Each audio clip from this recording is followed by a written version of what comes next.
Good evening, collective, my Devine collective.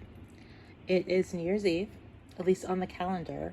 I do believe the Earth's New Year's is a different day. Something we'll talk about another day. Anyway, I wanted to talk about my journey, of my twin flame journey and where I am. And the reason that is I was listening to someone and she came on saying, this is how you get back into union with your twin flame. And this is something I've heard over and over again. She said, basically, you have to not care. You have to not care. You have to not want them back. And then that's when they'll come back. And so you've probably heard, if you're as far along as me, or even in the beginning, once you realize what you're going through and you are in separation, you're going to hear all the time, you have to detach. You have to go within. You have to not want them. And so I just want to say with a gentle tone, because that's hard to do. That's hard to do when you're not ready to do it. And I actually don't believe it's the best advice, especially early on, because I don't think that's our choice.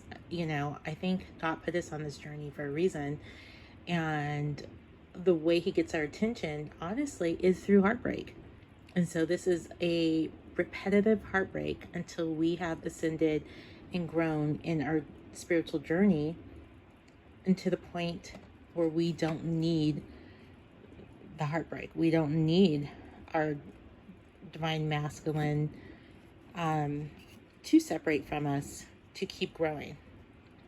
And this is just coming down to me. So don't feel bad if you're not there. It's okay, because if I was there early, if I didn't care, I may not have done all the research and all the growth and all the retrospective help, self-help, no, inner child work that I've done if I didn't hurt during those separations. And that's just the reality. So when people are saying, and they mean well, because this journey is so hard that you really don't want anyone else to hurt in it. You don't want them to go through it. And there are probably people that are going through it way too long. And I hear stories of 15 years, 30 years going through this. You're like, okay, at what point did you not? I don't know. But on the side of those people that have gone through it for so long, the internet and all the help and all the information on twin flames is somewhat new. So anyway, let's jump into it. I did pull some cards. And the first card I pulled was from my Moonology deck, which I love, and they're blue moons, which, like I told you before, I connect to the moon. And it's strange, but for years, every time I take a picture of the moon, it turns out blue. I'm sure it's something with my camera, but I love it. And we do have blue moon cycles. Anyway, this says the answers you need are coming. Fabulous. We all go into the new year, calendar year, with a lot of questions. And when you're on this journey, you have a ton of questions. I do every day. I wake up all day long. The beautiful thing is, Spirit will answer them for you. You have to ask your question out loud. Don't think you're crazy. You're not crazy. What is crazy? Anyway, it's just another view on life. But ask out loud. Talk to Spirit like he's sitting next to you, and you will get your answer through the day. So hopefully I have some answers for you too, if you've asked questions. I asked, what do we need to know for New Year's Eve for the Twin Flame Collective? And I got first the answers you need are coming. I laughed when that came. Then I pulled the Four of Emotions. And the Four of Emotions, if you look and see, this girl has got 3 cups in front of her. And she's sitting in a cup. And she's got love all around her. And she is completely disinterested in it. And I feel like that represents the the divine feminine, or probably divine masculine too. In the beginning of this journey, when we're just looking at how much our life is changing, and it looks scary. And we're just like, I'm losing this, I'm losing that. Like, what is going on here? Finances, friends, whatever. And you're sad about it. But she has 3 full cups right in front of her. And all that love below the ocean. And she is not noticing that. So I think that totally represents us until a certain point in this journey. And then the second card I pulled was the Devil. If you look at in this deck, the Devil, you can see she's transforming into a butterfly.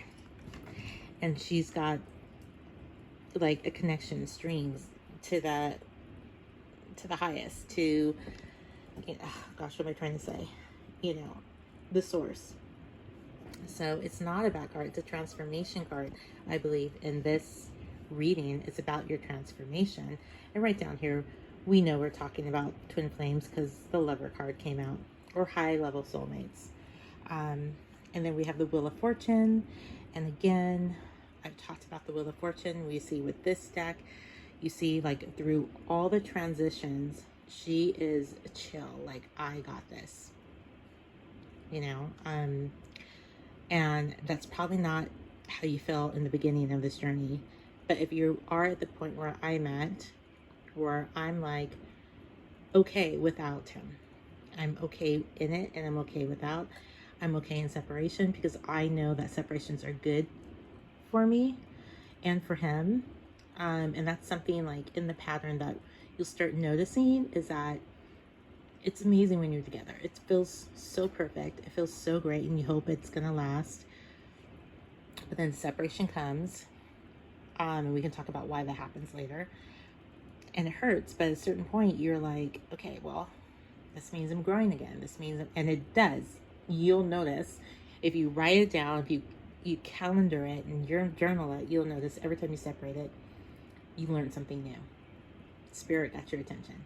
So I don't know. I think it's when we stop getting distracted when we're back together and stop focusing on the relationship as a purely love relationship and realize that it's for a higher source, higher reason, then the unions will probably last longer. My last separation was a couple weeks before Christmas, when he broke it off with us again after many promises to do things during the holidays. I lashed out. I was like, I am done. This is it. I don't care. And a part of me did change, because I actually am tired of the cycle. So I was like, okay, God, I surrender to you. If this is real, show me. I will do whatever you say. And then I started this channel. I said, okay, if I start this channel and if it helps one person, I'll stick with it. And I'll believe in everything I've learned and what you say. It's just been 2 weeks. So, and it's been more than what I thought it would be. So then today I was like, okay, I get it. Now I want to know why. Why is this even necessary?